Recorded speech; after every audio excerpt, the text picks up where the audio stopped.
Probably very foolishly, I went out and bought my first racehorse in about 1968, and I had an immediate stakes winner, so I was very lucky, and I caught the bug.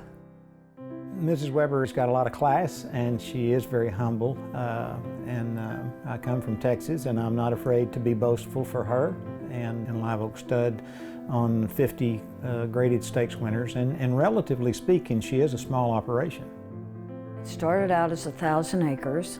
Then I started to buy property that was contiguous to the first 1,000 acres, and now I'm up to 4,500 acres. I have Brahmas, Angus, and then I have broodmares and foals and yearlings and horses in training. We breed to race and sell broodmare prospects, because we can't keep all of the fillies. But we breed everything to race, and we are smart enough to know that we don't know everything. My horses, everything I send in training, are usually all my homebreds, plus I'll add a few. I would say Win Approval probably fits up in a who's who list in the history of the game, because she's had 4 graded stakes winners. So that's her breeding through and through. So yeah, she's got to be a top 10 mare, maybe in the history of the game.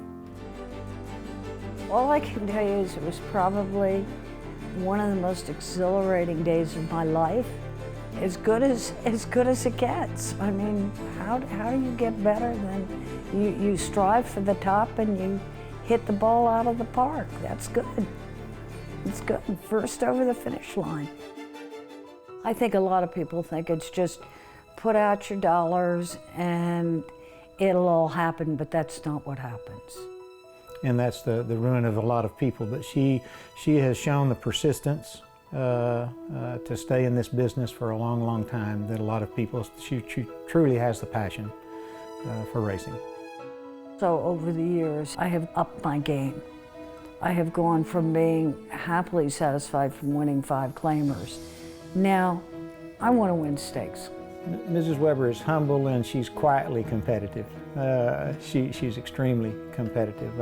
As the saying goes, the little duck that looks like he's floating on top of the pond, quietly, those little legs are churning underneath the water.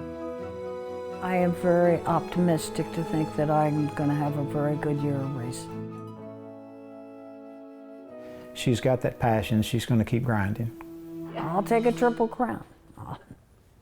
I like to win 1 a year and then win all 3 and then come down and go up, but that's not realistic. I think I'm going to have some nice fillies. That's always exciting for me, because if it's a nice filly, then I can bring her home and breed her. She becomes part of the Live Oak family.